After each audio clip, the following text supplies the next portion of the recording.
Commander Vork peered anxiously at the holographic display hovering over the central table in the warship's command chamber. Strange vessels had been detected on the edge of their domain, gigantic ships bristling with weapons that seemed crafted for annihilation. Run the analysis again, Vork ordered the sensor operator with a twitch of segmented fingers. The operator replayed the enhanced imaging of the largest alien warship. It was a brutal, angular beast, decorated with insignia and alien script, but most concerning was the massive armament protruding from its hull. Rows of gun emplacements larger than Vork's own flagship carried. Status report, Vork demanded. His first officer addressed the room. Sensors confirm the ships entered our space unannounced. All hails go unanswered. Their drive signatures don't match any known species. A murmur of unease arose amongst the bridge personnel until Vork silenced them with an upraised limb. Speculation is pointless. Prepare our force for immediate departure. We will intercept these intruders and demand an explanation for their intrusion. If they prove hostile, Vork let the threat hang as imaginations filled in the rest. The crew scrambled to action, energizing shields, loading torpedo bays, powering up scanners, and maneuvering thrusters. Within the hour, Vork's armada of 10 battle cruisers transited to the aliens' location, but the scene raising on the view screens overwhelmed even Vork's expectations. A dozen hulking vessels faced them in perfect tactical formation, bristling with more firepower than his entire fleet combined. Open a hailing frequency, Vork growled. Only Static answered his challenge to identify themselves and submit to boarding.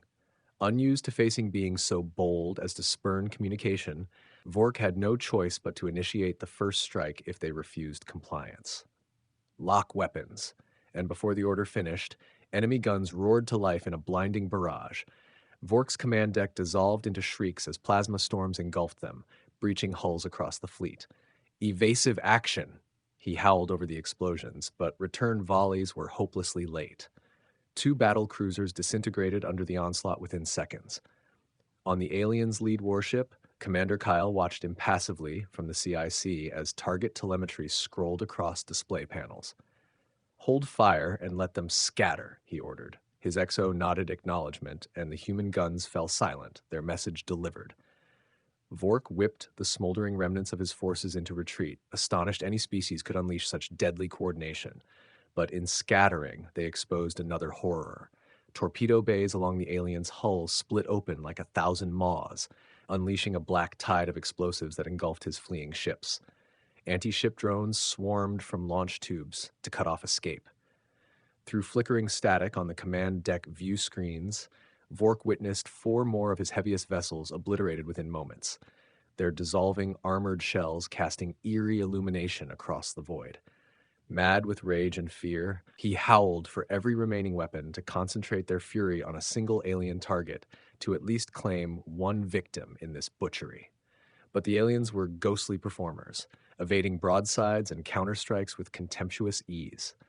Within minutes, Vork had lost half his fleet without inflicting a scratch. His panic peaked as the enemy then calmly closed to point-blank range, energy lances spearing his cruiser through vital systems with surgical precision. Escape pods jettisoned from shattered airlocks as the lights flickered and died across the warship. Vork floated in zero gravity amongst the flotsam and bodies of his crew, watching helplessly as the giant ships reformed their combat formation unscathed. He had faced many foes in his campaigns of conquest, but never an enemy so devoid of weakness or mercy. These were not normal aliens. They were demons from the depths of nightmare, come to extract punishment for sins against the balance of the stars. The human fleet continued their advance further into alien territory, unopposed. Wreckages of downed alien warships drifted aimlessly amongst the stars, a grim reminder of their overwhelming display of force. Soon, another alien fleet appeared on sensors, 10 times larger than the first. But these ships moved with caution, hanging back while hailing the lead human vessel. Commander Kyle accepted the transmission, facing an assembly of regally looking aliens in ornate military attire. I am Admiral Korvax, Supreme Commander of the Grelnak Empire. You will explain the meaning of this unprovoked attack against our border forces, the alien said imperiously. Kyle remained unfazed. We come not to invade, but to liberate systems under your dominion, he replied bluntly. For too long, your empire has enslaved worlds through tyranny and oppression. We've received distress calls from species begging for aid against your machinations. Korvax's eyes flashed angrily at the accusation. You know nothing of our ways. Our dominance brings prosperity and order where there was once chaos. These client species owe us allegiance for raising them from savagery. A convenient lie told by all who seek to rule through fear and subjugation, Kyle shot back. Now you will withdraw your fleets and dismantle the infrastructure supporting slave economies. Any attempt not to do so will be met with full military response. For the first time, uncertainty entered Korvax's bearing. Reports of humanity's ferocity in the field were one thing, but facing it directly unnerved him. You are but a few ships against the might of an empire spanning 1,000 worlds. Do not test us, primitives, or you will learn the true meaning of suffering. Then it seems we understand each other, Kyle said calmly. Surrender peacefully, and lives will be spared. Resist, and you bring war upon yourselves. The choice is yours. He terminated the channel, turning to his waiting crew.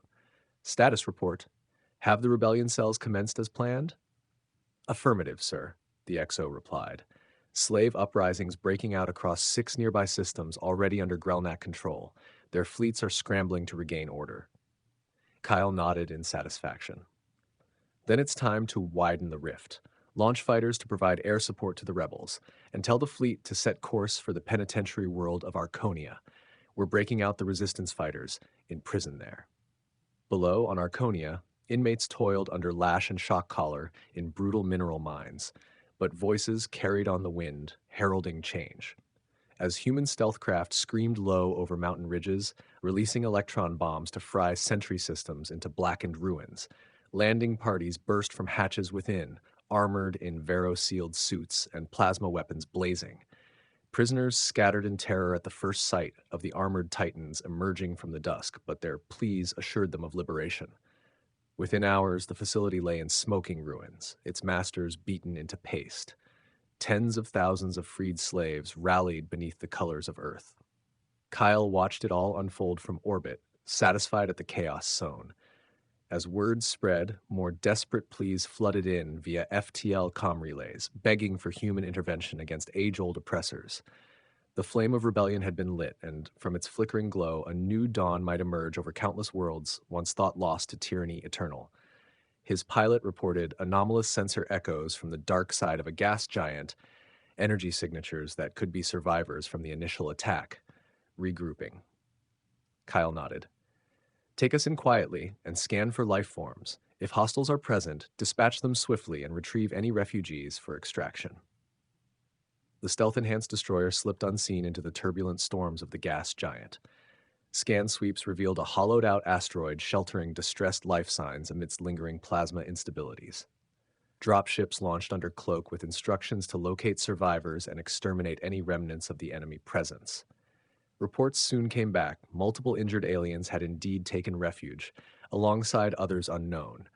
Medical teams moved to stabilize the wounded as soldier teams swept the surrounding rock for any lingering combat systems. To Kyle's surprise, amongst the rescued stood a pair of females, different from the humanoids. Squat and four-armed, their bodies covered in coarse hair and speaking an unfamiliar dialect.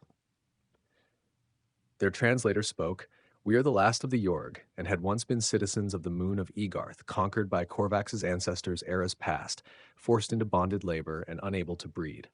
Our numbers dwindled to these last 2 survivors, now all that remained of our lost world." Kyle gazed on them with pity.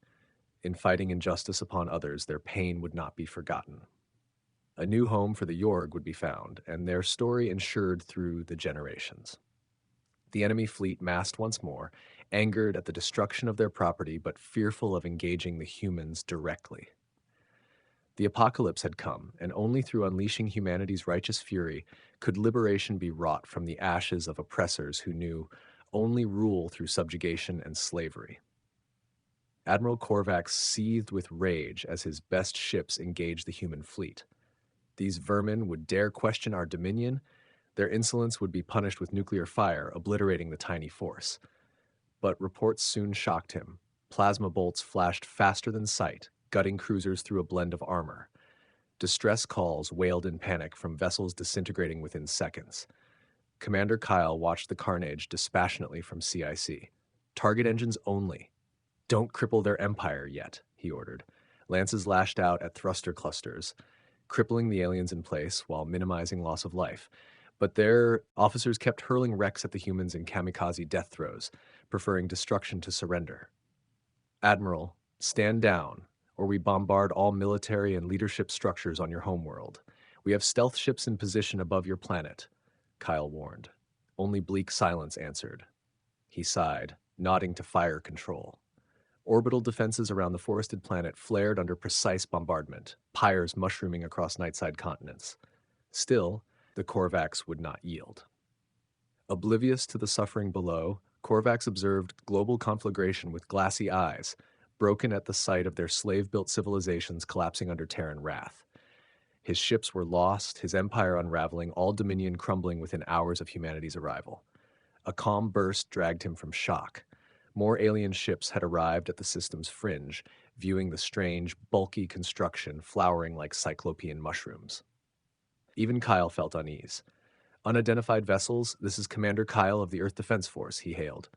An androgynous voice replied, Greetings. I am Emissary L of the Megarachnid Hegemony. We observed your... It paused, unfamiliar lexicon struggling to encapsulate the events. Disciplinary action against the Grelnak and wish to broker peace. Your methods seem expedient. Suspicion lit Kyle's brow. We did not request your aid.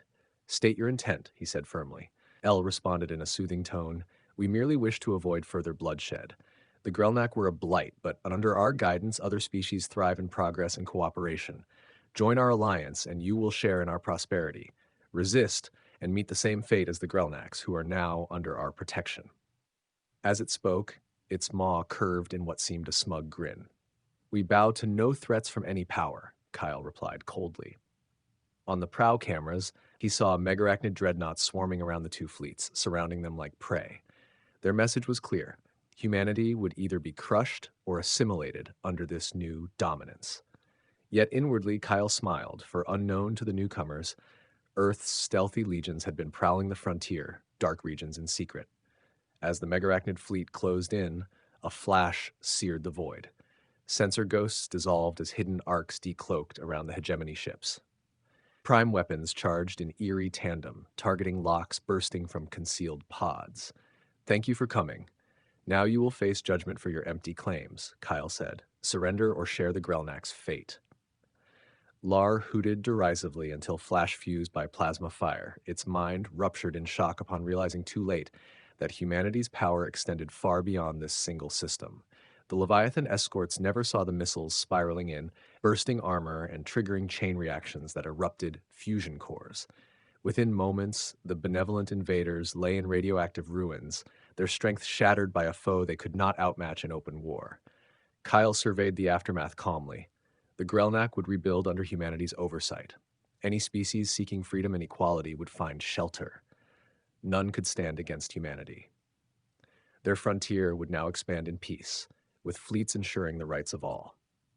With enemies broken and oppressors vanquished, a new order had risen this day, forged under the banner of Terra.